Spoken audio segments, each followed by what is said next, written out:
Okay. Evening, folks at Hebe Yacht Club and others that are joining us online. Welcome to tonight's webinar. I'm delivering this from Scotland, so this is the middle of the morning for me here. But we're going to run through a mark laying webinar. We have some people in the clubhouse at Hebe Haven that are listening in, and quite a few people sort of joining us online as we go through. We do have some breaks for questions that are built in. So if you've got some questions, if you can save them till then, we're going to run through a presentation. And I guess there is also a kind of chat function. So you know, if you've got a particular question and you want to send it in via the chat thing, then we can have a look at trying to answer that when we maybe get towards the end of the presentation. But other than that, if you do want to ask a question, just make sure you kind of unmute yourself, otherwise we're not going to hear what's happening, and it's probably good practice to kind of be muted. You know, if you're sitting at home kind of listening in, and that way if there's any sort of background noises, it's not going to interrupt what everyone's trying to listen to. So unmute please if you've got some questions, and if you can just save them for the question breaks that are built into the presentation. Okay, so moving on then, we'll share the screen with you. And we'll make a little start. Okay, so hopefully you can all see a sort of title slide there. That's great. Okay, so this is the second webinar that we've run for mark layers, which is one of the sort of race official roles. Just as a sort of recap, if you're at the previous one, which was a couple of weeks ago now, we're really looking at the sort of the individual personal skills of mark layers, in particular with the use of their sort of GPS.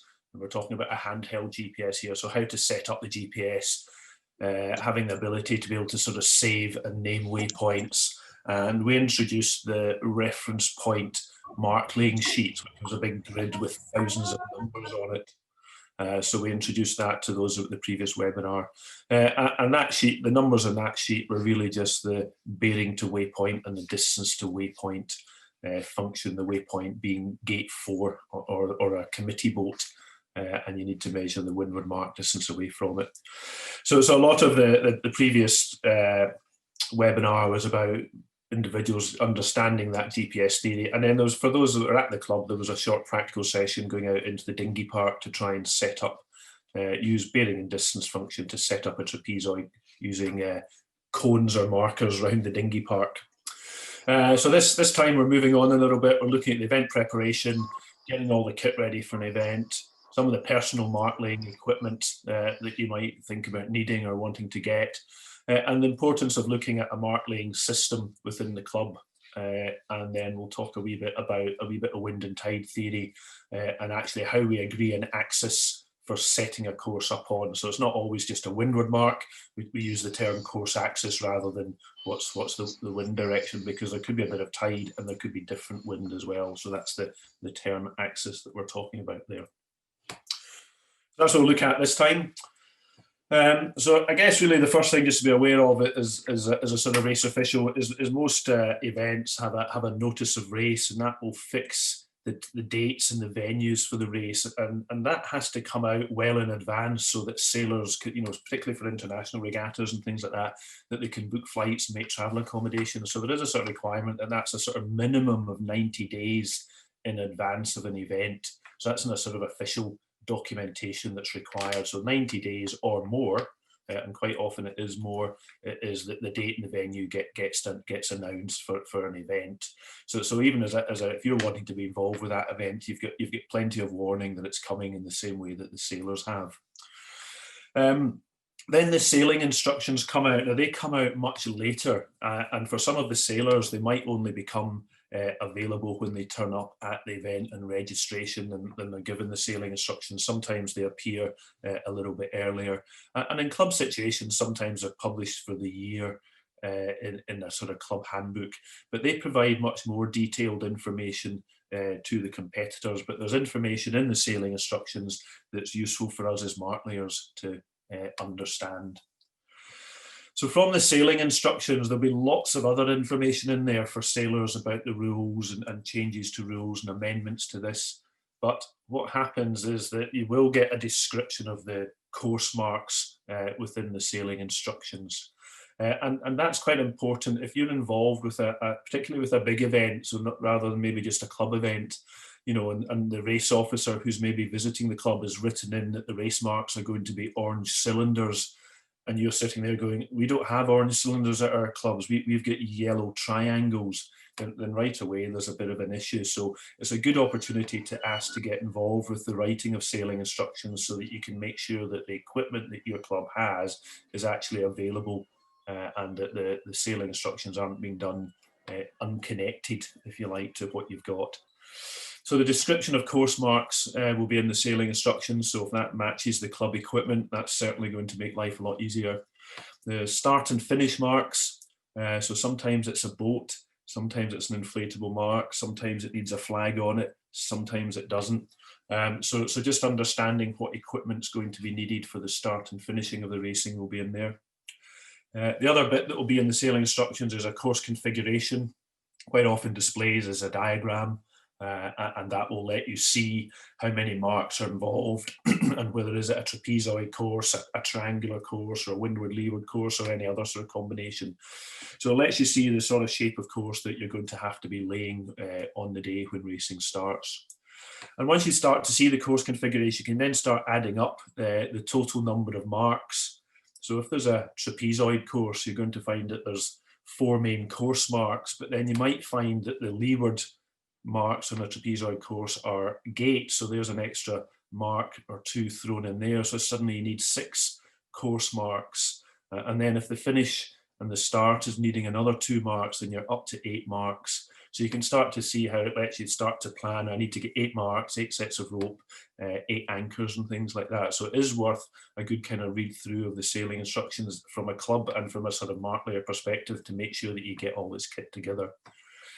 The other little bit that just to be aware of is it'll also specify the number of courses, you know, so if it's a big event, I've worked at the UK Youths, for example, and they actually have 3 trapezoid courses, but there's only one wee sentence that tells you that in the sailing instructions, because the course configuration and the number of marks is all the same for each course, but suddenly that 8 marks that I thought I needed turned into 24 marks and 24 anchors and 24 bits of rope. So just make sure that you're picking up all the information out of the sailing instructions. How many courses are they needing as well? And that will allow you to start planning there, the bit at the bottom, so the total number of warps and anchors that you're going to need. You know, if it's 24 marks, that's quite a substantial amount of kit, or is it just one course, it's 8 marks, suddenly that's much more manageable. So all of that information can be got from the sailing instructions, and it's quite helpful from a mark laying perspective, is if you can be involved with the sailing instructions when the race officer is pulling them together, just to make sure that what they're putting in terms of description of marks matches up with what the equipment you've got available at your club. So that starts to sort of set the scene and give us an idea with what kit and equipment we're going to be needing to run the event. Okay, so the next little bit really is just on preparing the kit. So you can see various shapes and types of buoys that can be used there for setting up for an event. I think that was in Abu Dhabi.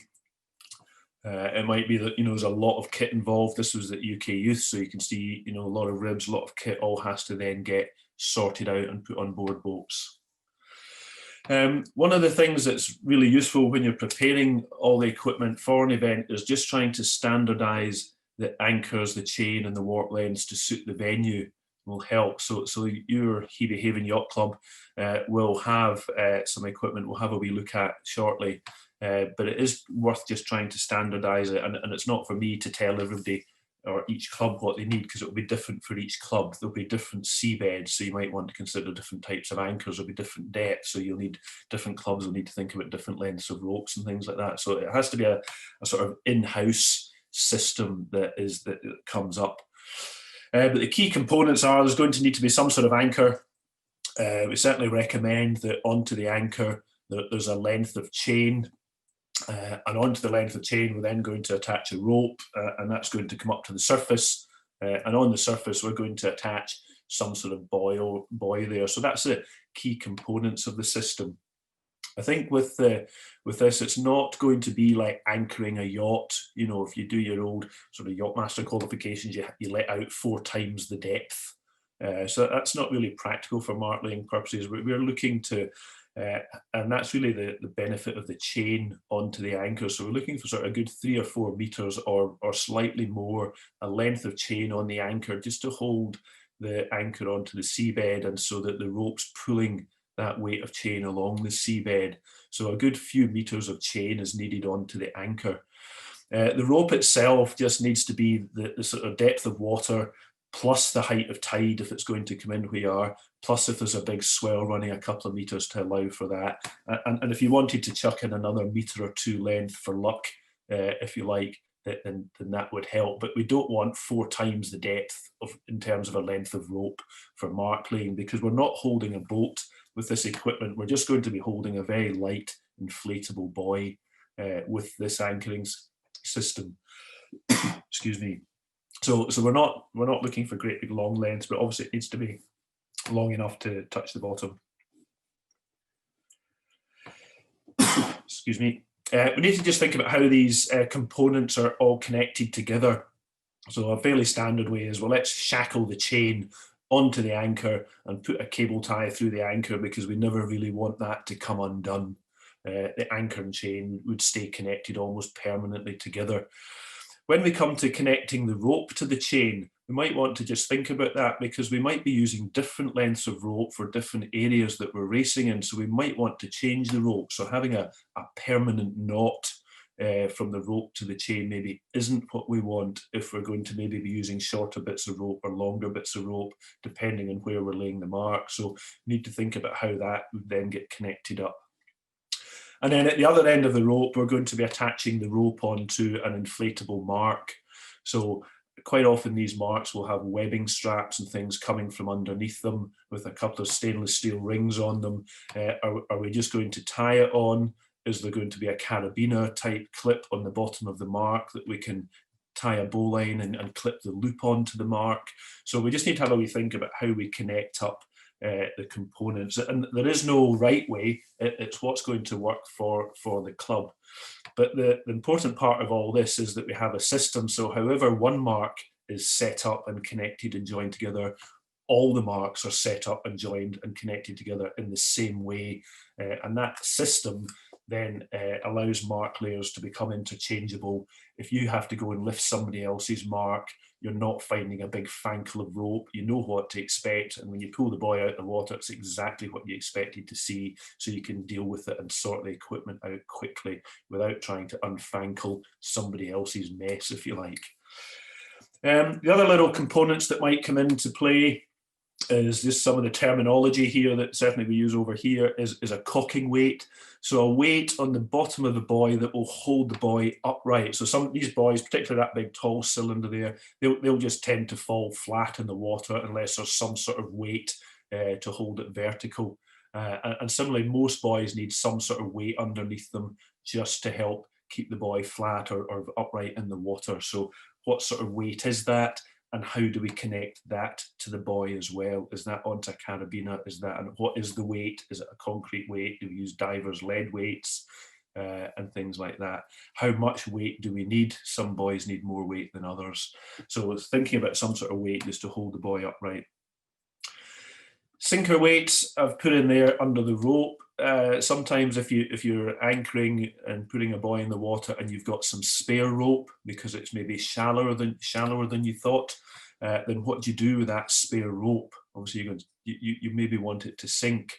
So you have a little weight that you can just tie onto the end of a piece of line and chuck it in the water, because you don't really have a lot of time to start coiling ropes and then securing the coils. So a little sinker weight just to put onto the end of the rope and chuck the whole lot in the water, making sure obviously it's attached to the buoy, will allow that spare rope to be sunk and just kept out of the way. And then what we might call an angel weight. So if it's a really windy event or there's a particularly big swell running and we're worried about our anchor maybe being bounced along the bottom, then we might want to add an additional weight just to where the chain joins the rope to help hold the chain on the seabed and things like that. So that's what we call it, an angel weight or an anchor weight. So different weights there that we might consider adding into the system to help us. Obviously, they are all weight, so at the end of the day, we've got to pull all this stuff back up. So there's always a balance between trying to get away with the minimum to do the job without making our job overly strenuous. If it's going to take you 20 minutes to pull a mark up because there's a ton weight on the end of it, then that's going to be quite a challenge. We might have to move marks quickly, but equally, we don't want them dragging and things like that. So it's always a sort of bit of trial and error to come up what's going to work for what you've got. The advantages of standardizing this kit is there's no surprises. All the mark layers now can teamwork. They're all working in the same way. The roles become interchangeable. If I have to go and lift your mark and you're going to come and shift my gate, then we know what to expect. There's no surprises. We can swap around our places on the water and we become interchangeable. It can be quite helpful to have a spare set of ground tackle out on the water in one of the boats. And what we mean by ground tackle is that anchor, that chain and that warp. Because if you needed to reset a mark quickly, then if you've got a spare set, if you lose a set, it's going to come in handy. But equally, if you also have a small pickup buoy, it might be if you've got a spare set of ground tackle, what you can do is rather than lifting it, which takes time, is unclip the mark from the top of it and put a little cherry buoy just to keep hold of that line so you don't lose it. And then you can go and reset the mark with the spare set of ground tackle that you've got. And then when you've got time, you can go back later and recover the set that you put the cherry buoy onto. So there are some things just to sort of think around there. A couple of wee spares would just make life a wee bit easier. But the key thing is to have a standard system and everybody does the same thing. We don't all start doing our own things or start thinking we know better. We all work off the same system.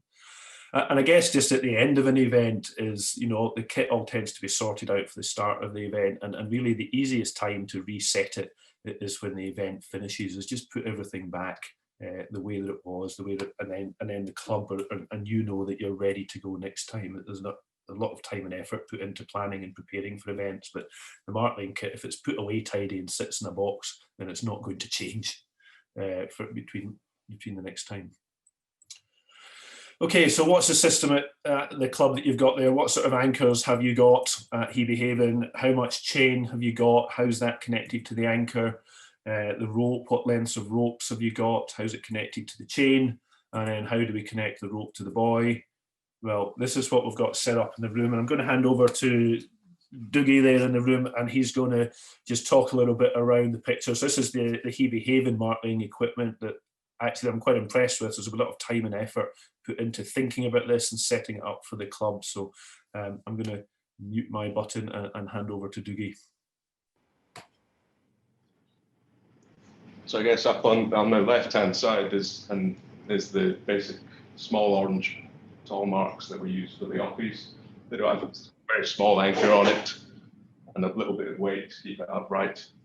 In the middle is also very basic cherry buoy that we use for maybe around trio, basic racing. And then the main set, we've got an 8 kilo Danforth plus quite a heavy chain. That shouldn't go anywhere, even outside boat shelter when we've got 30 meters of water. Pretty confident that's not going anywhere. We've got sets of 25 meter warp, which is the one on the right, which is tagged with red heat shrink. Those ones we definitely know are 25 meters if they've got the tags. If they're not that, you need to check what it is. Make sure you're not trying to put 25 meters of line out in 30 meters of water, vice versa. And the other sets are 35 meters. The big cylindrical buoys needed quite a bit of weight to keep them upright. So we also have a big set of chain,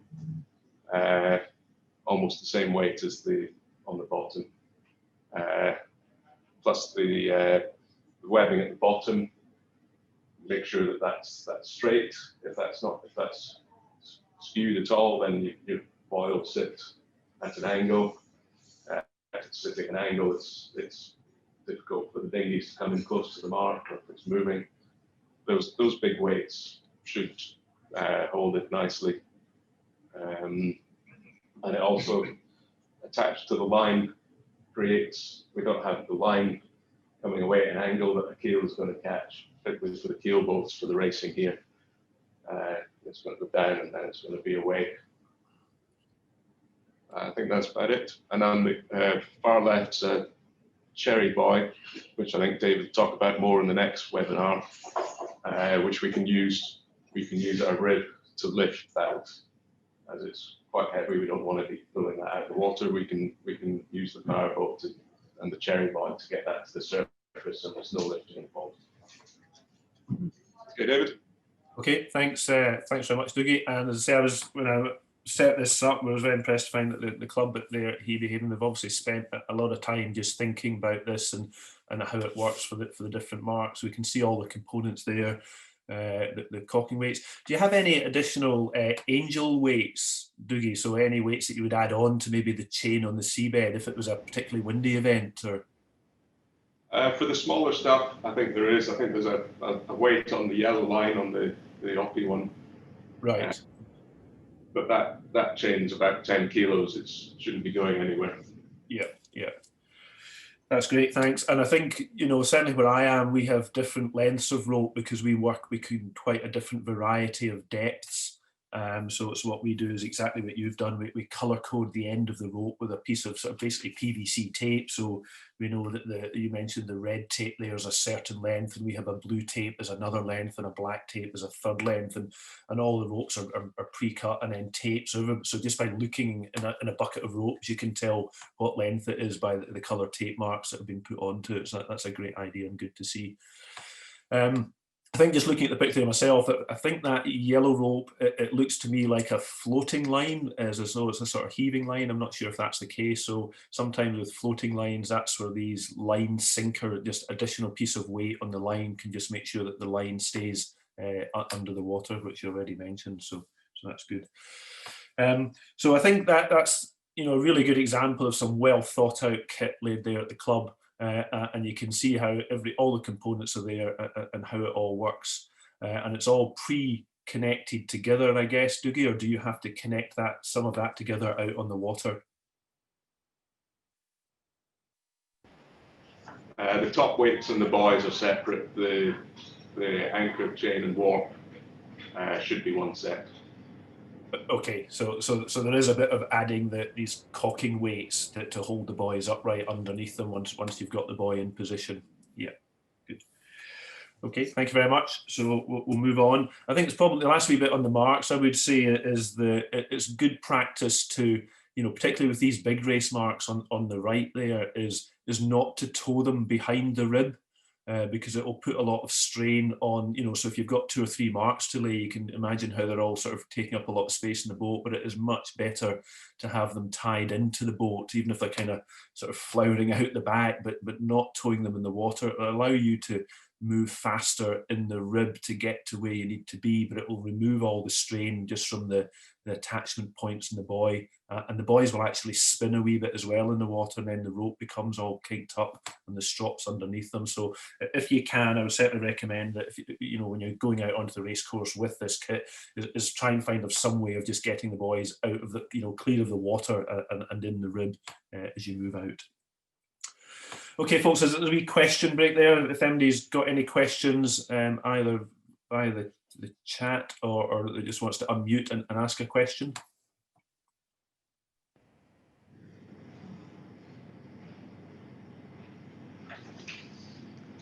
Yep. We do some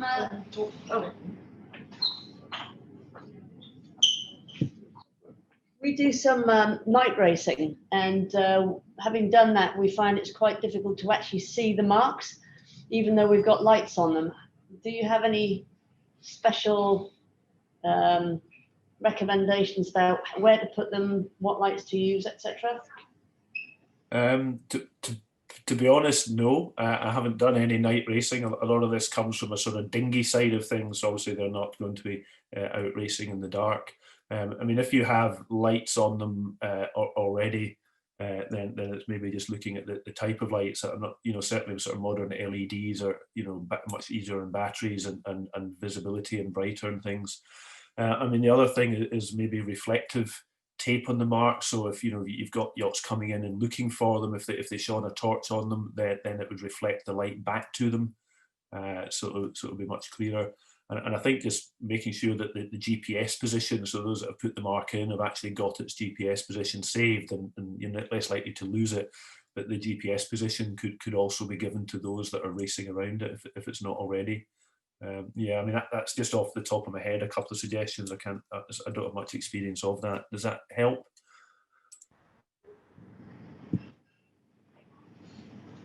Yep. Is there any other questions, or we'll move on? I'm not seeing everybody's face if you've got your hand up, so just unmute and chip in if you're online. No, yeah, everyone's okay now. Okay, so let's move on. So some of the tools of the trade that you're going to need as a mark layer. I mean, to be honest, what tends to happen, certainly over here in the UK, is that the club or the venue will provide all the equipment we've just been looking at. So the anchors and the buoys, that's not really personal kit. That's up to the club to provide that. But once we get into some of this sort of equipment, some of it's quite expensive. And the suggestion is not here that you rush out and buy everything, and we'll talk about what the minimum requirements are, but it's just to make you aware of some of the stuff that's available, and those that get into the sport of mark laying, if you like, will go and invest a wee bit of time and get some of this personal equipment from them. It's not something that's usually provided by the club. So let's have a wee look at some of that. This is a picture from one of the Olympic mark laying boats from 2012 in London. This is the Pimp Your Boat competition. With a whole range of sort of mark laying equipment there on the boats. Lots of duplication. There's more than one clock running. There's 2 GPSs there. There's depth gauges. There's more than 2 radios, paper, pencil. The reference point sheets that we talked about, and the last one, they can be seen around the top of the screen there, wedged into the window. So there's lots of different equipment that you need. A lot of it there is held on, as you can see, by kind of sort of gaffer tape or that sort of sticky Velcro, plastic Velcro that you can get to hold your equipment on in the rib.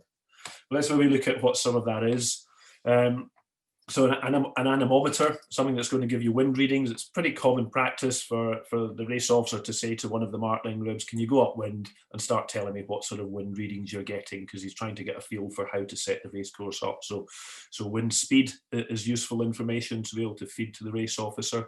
It might be that some classes have a minimum wind speed, so if it's not above 7 knots, we're not going racing. So suddenly the wind speed becomes quite critical as to whether the day is going to even happen or not. So being able to measure the wind will give you a feel for that. It can be quite hard to estimate, do you think the wind is 7 knots or not? That's a bit tricky. But if you've got an anemometer, then you've got a definitive answer. Handheld GPS we talked about, and we used that in the club last time. So pretty much you're going to need a GPS unit so you can help set the course up with bearings and distances between the marks. The other wee bit with the wind there is some sort of birdie or wind finder, because we're not only want to know the wind speed maybe, but more critical is going to be the wind direction. What direction is it coming from? Because the course is going to be orientated around the wind direction, so that it's likely that we'll be giving some wind readings in terms of the direction to the race officer to help decide the layout of the course. And with the birdie or the wind finder, there is also some sort of handheld a bearing compass. So not just saying it's from the north, you might want to know more specifically that it's only 352 degrees is what you're reading. So a compass, and then you line the compass up with your birdie to take a wind reading and provide that information back to the race officer. Down the more expensive end on the bottom left is a sort of laser range finder. These were designed for the golf course.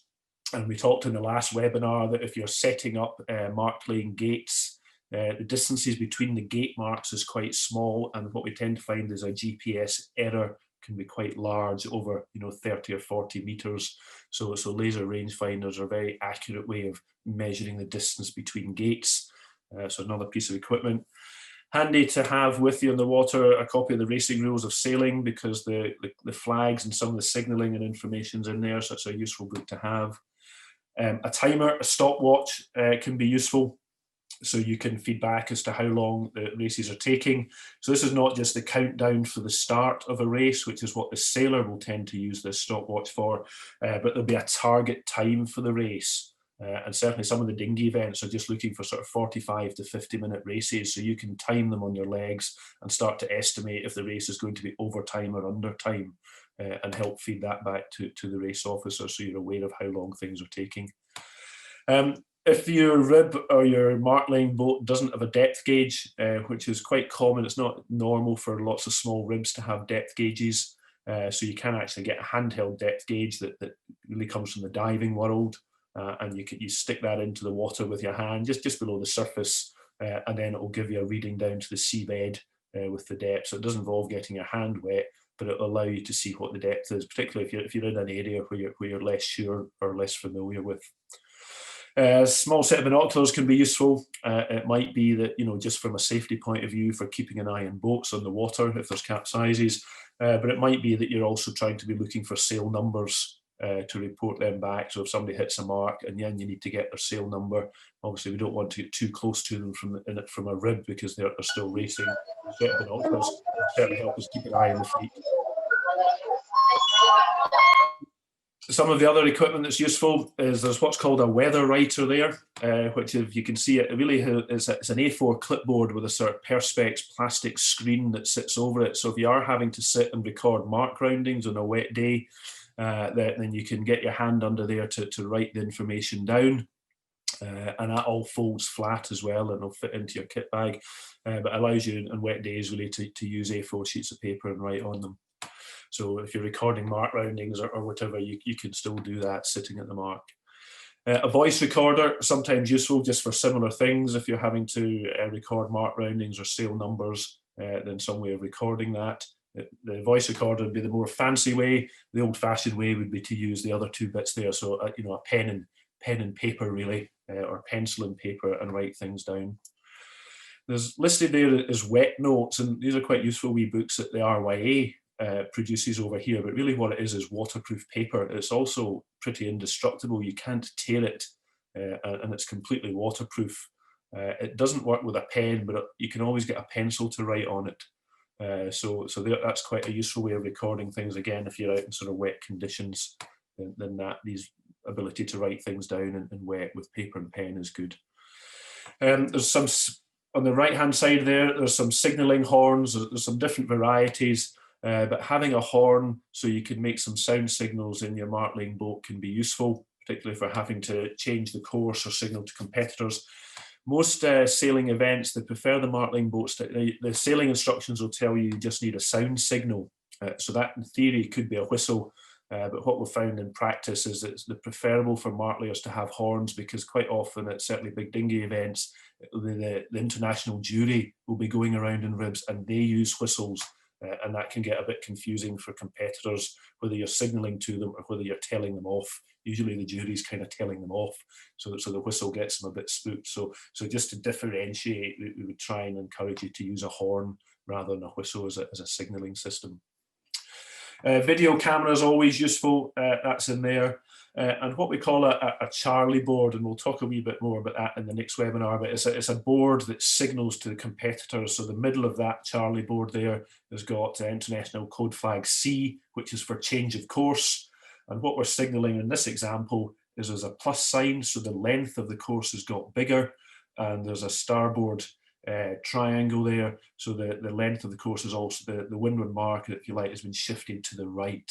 So it's been moved upwind and a little bit to the right. So we've moved the mark during racing, and we have equipment that we can signal that to the sailors. So that sort of Charlie board we would use.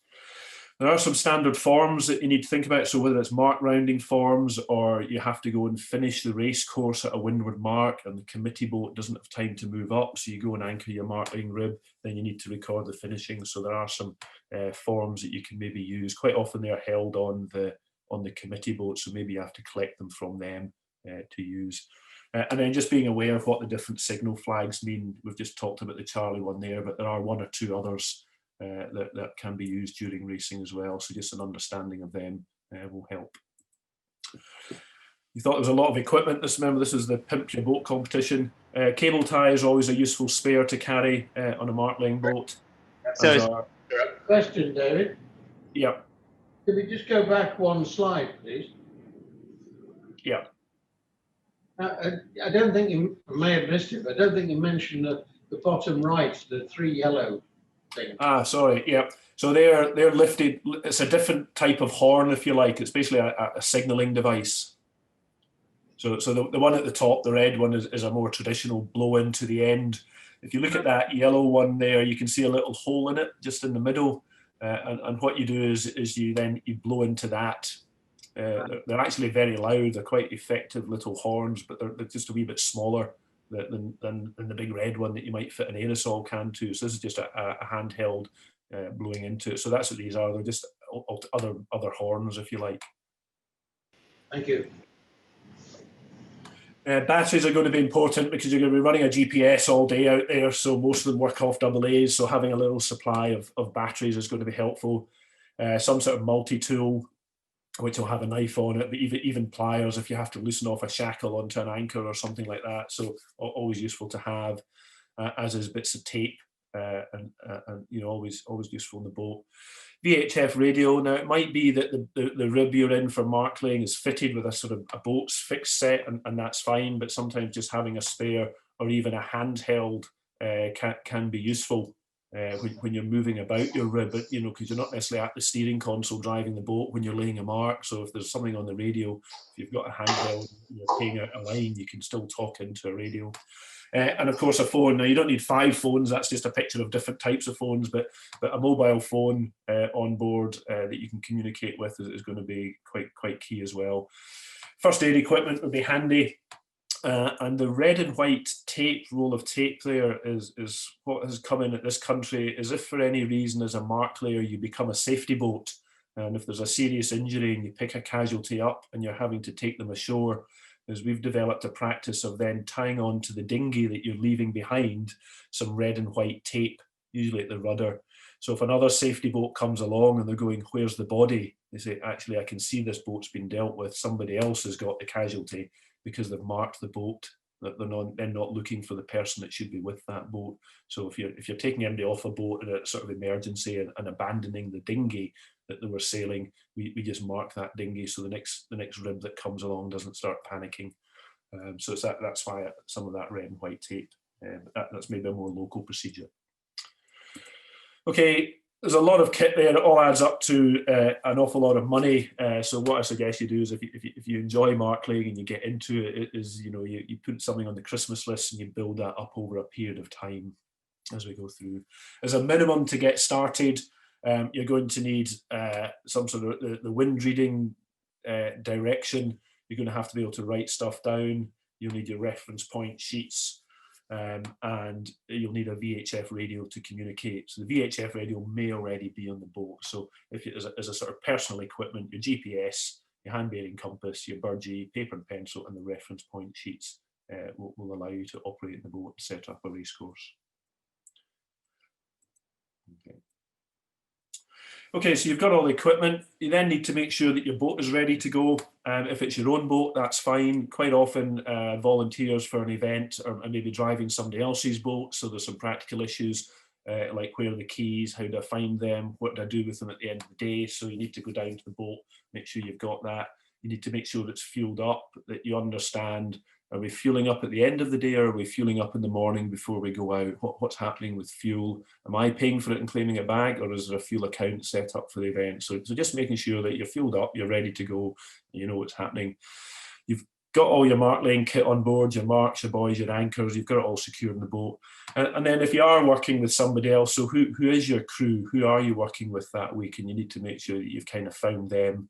There's a lot of people maybe sort of hanging around the clubhouse at the start of a big event, be very busy, all trying to work out who's with who and what's going on. So try and find who you're going to be working with during the week.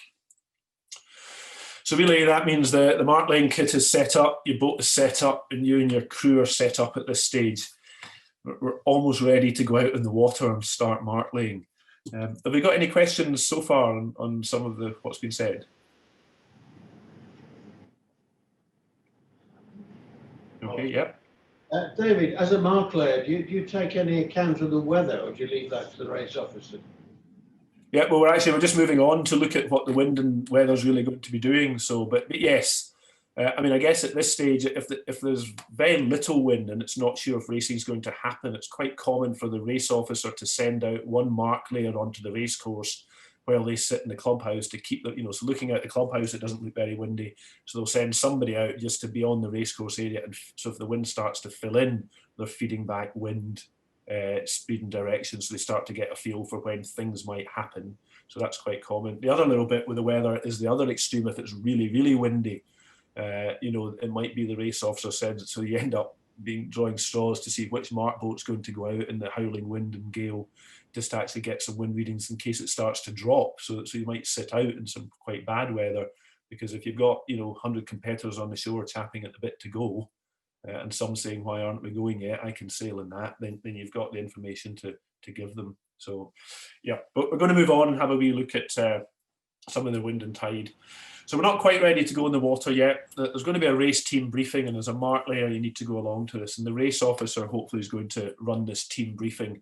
And the team briefing is more than just the mark layers. It's got everybody on the committee boat that's pulling the flags up and down, everybody that's on the finishing boat. There's going to be those that are just maybe doing safety boats. There might be a safety officer in charge of safety or advising the race officer. So there'll be some spare safety boats, and then there'll be some mark laying ribs or boats as well. So we all get together at this team briefing. That'll clarify what time the race officer wants people to go afloat, and about punctuality for that. It will clarify what the role of each team member is within the team. A little bit about the procedures, how he wants to do things, his criteria for starting a race, so whether there's minimum wind speeds and things like that. He'll talk a bit about the course laying method. Does he want the course in early? Is he happy to leave the course setting till a little bit later? Things like, what happens if the rule observance, if you see somebody hitting one of your marks, does he want to know about it? Do you radio their sail number across? The safety officer, what's their role and where are they going to be during racing? The radio procedures. So quite often there's a bit of a conflict. The mark layers are trying to set the course up near a start time, and the race officer's wanting silence because he's going into a start sequence. So how do you work that? So that's up for the race officer to clarify their procedures for using the radio. You also need to know where you're going to get your lunch, just your refreshments and things like that if you're going to be out in the water for the day. And then is there a daily briefing? So does this race team get together at 9 o'clock every morning before racing? And actually, are we going to get together at the end of the day's racing for a debrief? So is that a daily occurrence, or is it a start of the event and we'll have a debrief at the end of the event? Most big events, it would be common to have a daily briefing and a daily debrief. So it's worth just being aware of where and when these are going to be. So that's the race team. There's going to be quite a lot of people involved in the race team meeting. This is just another sort of photograph to give you the number of people who are involved. This was the laser race team at the London Olympics team there. So the safety boats, the mark layers, the finishers, the assistant race officers, and all the people on the committee boats. It is important as at least one of the mark layers has a kind of one-to-one and cuts through all these people with the race officer. We just need to discuss the plan of, I've got 3 ribs to set 8 marks. This is what I'm planning on doing so that they can understand that. Just the time needed if the race officer is thinking of changing the course. My experience is it's quite often a last-minute decision, and sometimes lastminute.com doesn't work. You don't have time to pull all these ropes and anchors up. So it's worth just discussing these kind of options with the race officer and just trying to discover how they like to work. So for example, I've had conversations with race officers, like, see if we're thinking of changing the course, can we just have a conversation on the phone rather than on the open VHF radio, so we can start to get a heads up with what you're thinking, and then we can start planning how we can move it as quickly as possible. And that might mean moving some of the mark resources around the course area. So just trying to get a feel for that. It can be quite useful just to introduce the person that's going to be laying the start line. So that's the mark that's going to be closest to the committee boat, because it's quite common for the race officer to be constantly changing or just tweaking the start line to try and have a nice square line for the sailors. So just the fact that the race officer can put a face to a name on the end of the radio, if you like, can be quite helpful. And how does he want to set the line?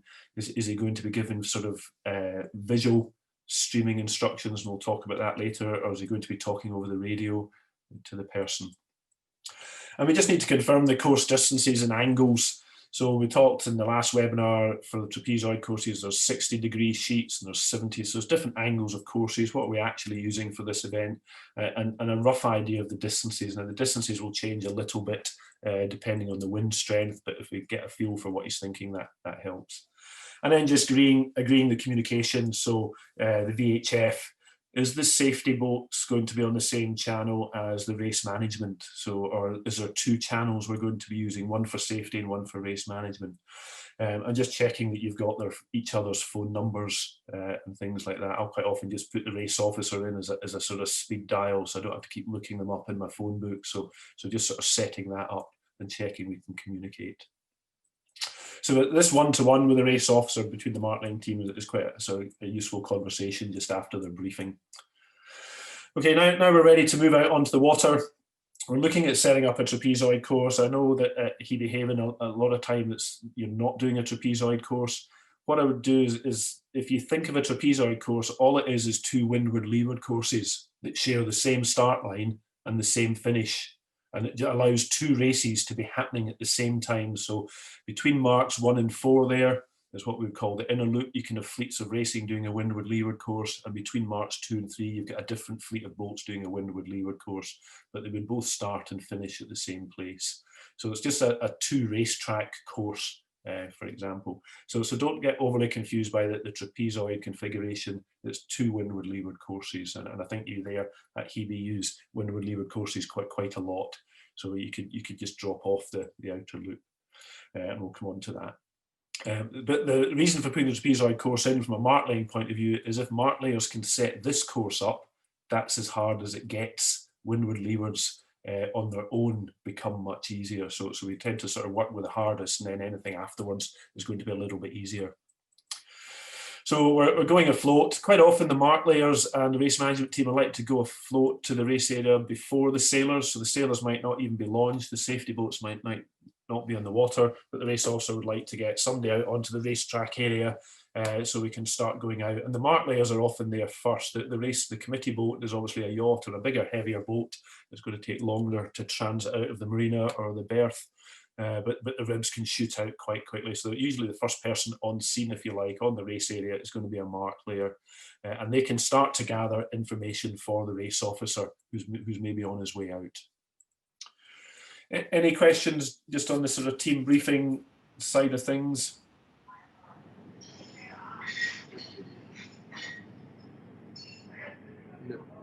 No? Okay, we'll move on. Okay, so we now move on to just sort of wind and tide, and that's what we call is the axis. So even a windward-leeward course, technically, we would set it up on the axis and not set it up in the wind. So wind and tide gives us the axis, and it's the axis that we need for those that did the previous webinar. That then tells us at what line in the tables we're going to be going into to set the marks. So the axis needs to be confirmed before the course can be set. It's more than just the wind direction. It allows for different winds over the whole course area, and it's quite common for different wind readings to come in from different ribs spread out over the course area. So it's an average of the wind, if you like, but it also allows for the tide. And it's worth monitoring the wind over a period of time over the whole course to get a feel for what it's doing. We're going to end up with one number, one bearing for the axis, but just monitoring it over a period of time helps us build up a picture of what's happening. So the sooner we can start doing our wind readings when we get out onto the race area, the better. Time spent on agreeing this access is time well spent, because at the end of the day, we're going to put a whole lot of marks and anchors into the water. And if we've got the axis wrong, all we'll be doing is pulling them back up. So we're creating more work for ourselves. So getting it right first time is better. So it's time spent monitoring the wind and getting a feel for it. Because once we know the axis, we can then use these reference point sheets that we looked at to set the course up. So doing these wind and tide readings is time well spent. So first of all, the wind, sometimes called the ground or the gradient wind, some information there. So really that's measured from a fixed point. So an anchored committee boat would be a fixed point. Generally, you'll find if you're on a committee boat that the wind instruments are at the masthead, so that the wind speed will always tend to read slightly higher because it's higher up, okay? Whereas if you're on a If you're lower down, the wind speed is slightly less. And if you're in a drifting rib, which is what we are going to be as mark layers, then we're going to be, if we're drifting, downwind at 1 knot, then our wind speed is going to be 1 knot less than what we'd be reading as if we were fixed. So the wind speeds tend to be slightly less from the ribs than they are from the committee boat. But if we understand that, we don't need to worry about that. What we talk about is wind sniffing. It's quite common for these mark layers to sort of spread out over the race course area, even though the course isn't down, just spread themselves out to roughly where they think they're going to be, and just sitting there, as you can see in the picture, holding up our burgee, holding up the hand-bearing compass, and just feeding that information back to the committee boat. If you are going to be taking wind readings from a rib, just make sure that your rib's stopped. So if you've been zooming along and the race officer calls you for a wind reading, make sure the boat's actually stopped. Otherwise, you'll be getting an apparent wind effect.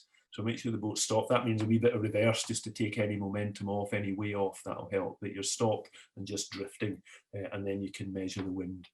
And if everybody's spread out over the race course, 2 or 3 mark laying boats, then it's quite common just every 5 minutes they just do a round of calls over the VHF radio, just of what speed and what direction they're getting, and that all helps build up that picture.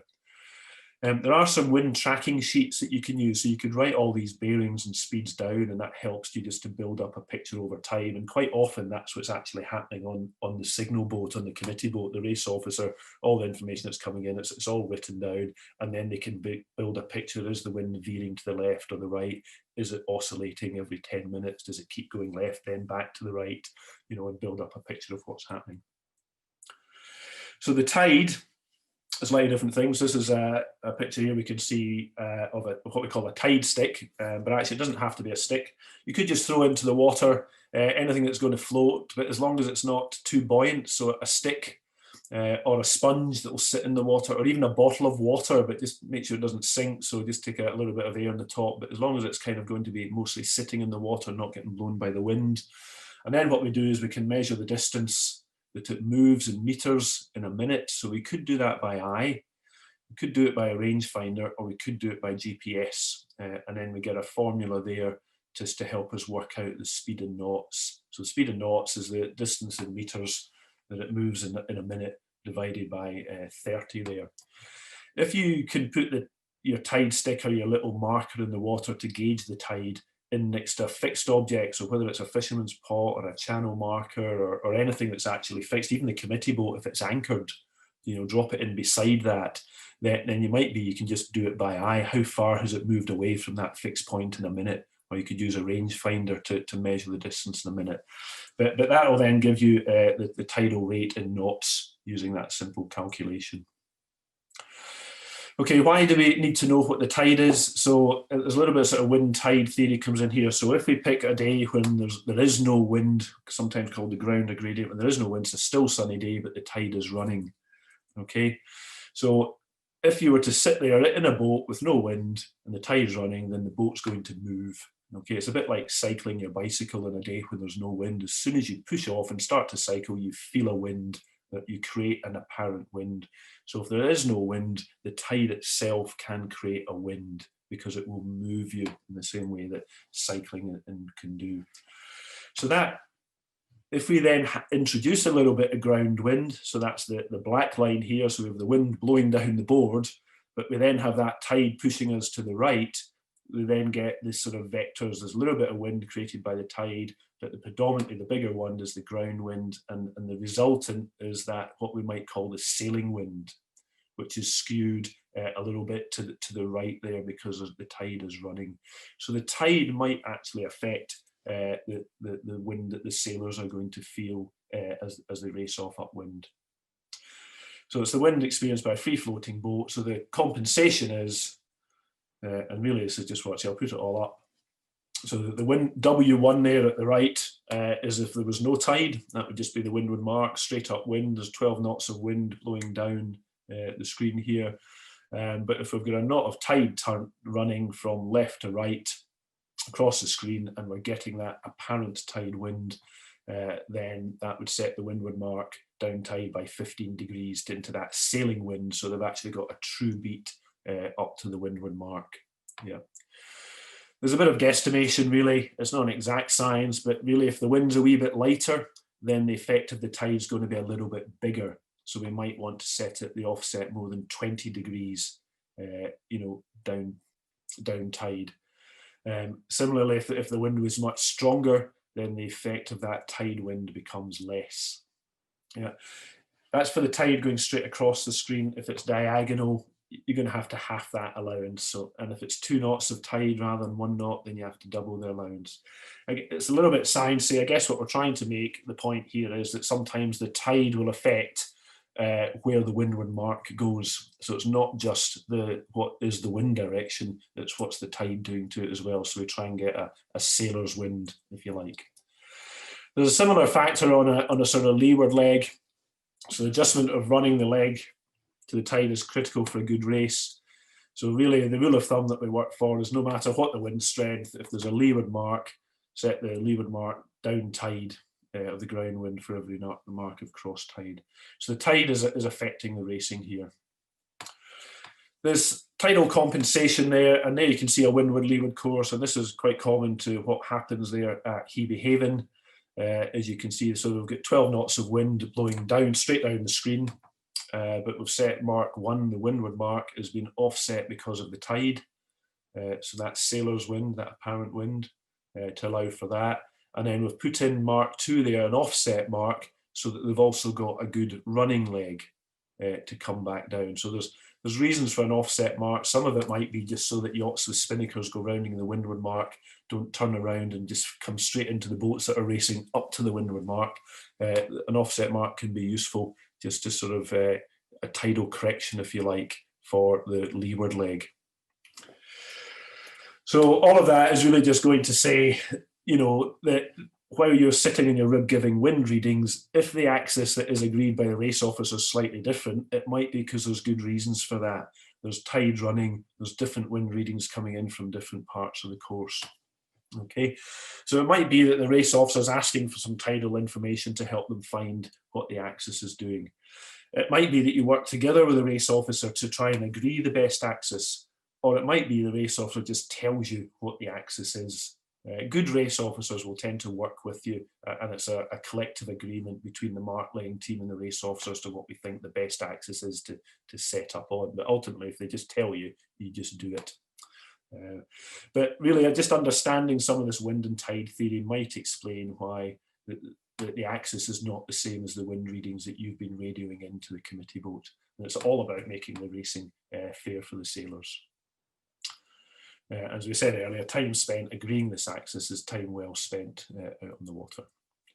Okay, any little break there? Any questions so far on that? That technical wind bit? No? Okay, I'm thinking not, so we'll move on. So we're looking at the trapezoid course configuration. So we're going to race from the start. The inner loop there, the windward leeward on the right-hand side, called the inner loop between mark 1 and 4, and the windward leeward and the outside loop, as we call it, over at mark 2 and 3. So that's the course configuration. And once we've got that wind direction, then, or that axis, the combination of wind and tide, then we can start looking at the axis which we're going to set the course up on, which will be the sort of reciprocal of that. So once we've agreed the axis, we can then start using our reference point, because all the main marks of the course are based around the reference point once we know the axis, and we can read the numbers off the sheet. The sheet we're talking about is we looked at in the last workshop, so we're not going to spend too much time going back into how we do that. But the reference point is what we're going to set up. So I'll just jump back. Is that gate 4 or mark 4 in there? Is what we're going to be setting up the course on. If it was the committee boat, that could equally work if you didn't have an outer loop. If it was just a straightforward single windward and leeward, then the reference point could almost be the committee boat as well. So we're working on the axis, but we can actually get the reference point before we agree what the axis is going to be. And the earlier we can get the reference point, then the better. So we can get that reference point while we're still waiting to work out what the combination of wind and tide is. And as we said in the last workshop, it's common for the mark layer who's setting the mark 4 to try and get and share the reference point around the rest of the mark laying team. We don't need the axis to get the reference point. We can get the reference point before we set the axis. And as we said last time, the mark laying teams have sort of developed radio procedures as to how you transmit and receive the reference point. So it's going to be a latitude and longitude. It's going to be sort of 16 numbers that are going to need to be effectively written down because you're not going to remember them. So a warning call on the radio saying I'm about to transmit the axis, and then a message from all the other mark layers saying they're ready to receive the axis. Then we transmit the reference point, and then the mark layers can maybe read it back to us. It's important that we've all got the same reference point set up in our GPS units. Even before we've confirmed what the axis is, we can get that work done early. Okay. Sorry, I think the screen just froze there, so we'll just... You can tend to get a feel for the axis before the course is set because you're out there reading the wind, so you can start to begin to think about what the axis is. And once you have the reference point, you can begin to moving the boat into the position where you think you're going to be laying the mark. Okay, and then that means that once the axis is actually agreed and we know which line we're going to be working off on our sheet for the bearing and distance to the reference point, even if it's changed at the last minute, we're not going to have to move very far because we're going to be pretty close to where it needs to be. So we're not having to zoom, 0.8 of a mile upwind to find the right position. We're already the right distance out, and we're just waiting for final confirmation as to whether it's 250 degrees or 255 degrees. But if we're only 5 degrees out, we're going to be pretty close to where we need to be, and we can make final adjustments at the end.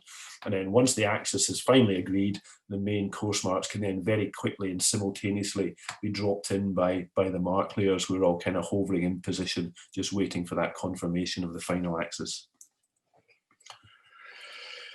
Okay, it's quite common for the axis to be the last thing agreed by the race officer. So everybody, all the mark layers will be hovering in position, just waiting for that. Right, I can now confirm the axis, and once that's confirmed, we're pretty close to being in the right place, and all the marks are just dropped in the right position. And obviously, some of the marks will take a wee bit longer to set up, like the second gate marks and things like that. But the main course marks can be put in quite quickly once the axis has been agreed. A wee reminder there, so that was the sheets that we looked at last time. This was for the 70-degree trapezoid. So the axis of the bearings in black there, you can see at the top. So all the way from 0 to 360 degrees round the compass. It's really two sides to that sheet, the left and the right. But whatever the axis, the number in black's agreed. So if we look just at the very top of the left one there, so if the axis is agreed as being north, 0, 0, 0, you can see we've then got all the bearings and distances for the different marks based on that axis. So we can then use these sheets to set the trapezoid course up, and we looked at these sheets last time. Any questions on that, folks?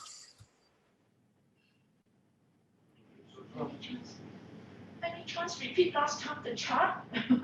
The last 2 pages?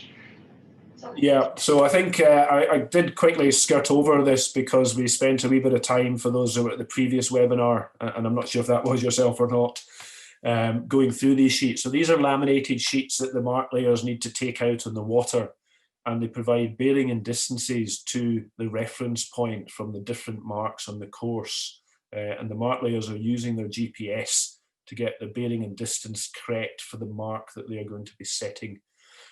So there's different bearing distances for every sort of 5 degrees, round the 360 degrees of the compass. So it is a complicated, if you haven't seen it before, it is a complicated set of numbers that we had a look at in the previous sort of webinar. Yeah, it's probably a bit out with at the moment to go through it in too much detail, but if there is questions like that, so Dougie is there in the club for those that are at the club, and he could go through that with you at the end at the front if that would help. Yes, I think it would be excellent. Yeah. Sorry, was there any other questions on that wind and tide, the sort of the axis and agreeing what the axis was?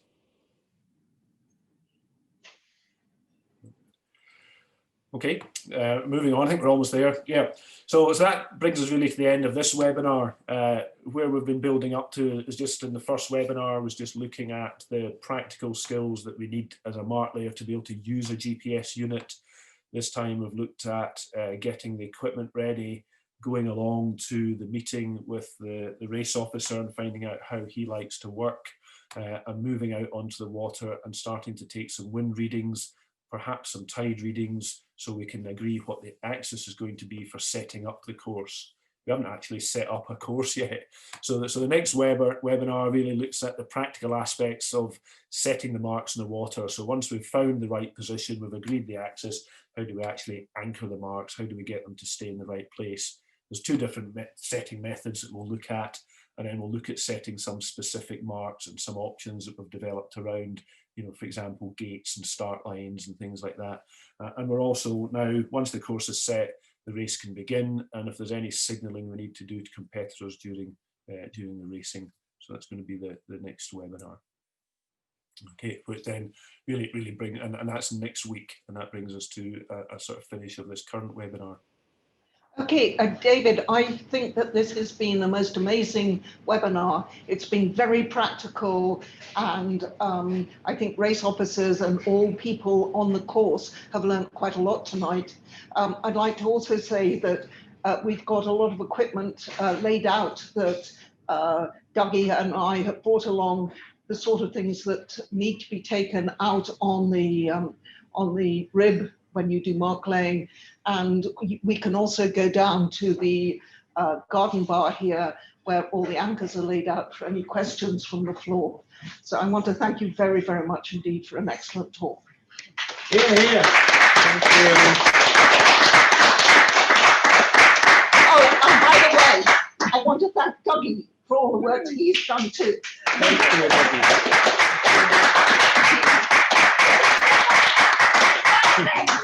Yes. Stand up, please. Okay, yes, no, thank you, Leslie. And I mean, I'm really about to sign off now. I think there is a show and tell opportunity with Dougie for those there in the clubhouse. If anybody's got any final questions, otherwise we can call it a night there, and hopefully you'll be able to join us next week. Excuse me, I have a question. Yes, please. Regarding the calculation formula of the currents of the tide, is a distance in meter in 1 minute divided by 30. The factor 30, what is that? It's just the number you need to divide it by. So if you divide it by 30, it will then give you the speed in knots. So there's obviously all sorts of different units being used here, meters and seconds, and then nautical miles per hour. Oh, so okay. Most people are used to getting the tide, and it's 1 knot or it's 2 knots rather than it's 12 meters per second. So it's because of the different units, but it's been kind of worked out that if you just work with that, so the distance in meters in 60 seconds divided by 30 will equate to an answer in knots, if that makes sense. Oh, yes, thank you. Yeah. No more question. Thank you. Okay, thank you. Yeah. I would like to ask for any more questions from the members on the Zoom webinar.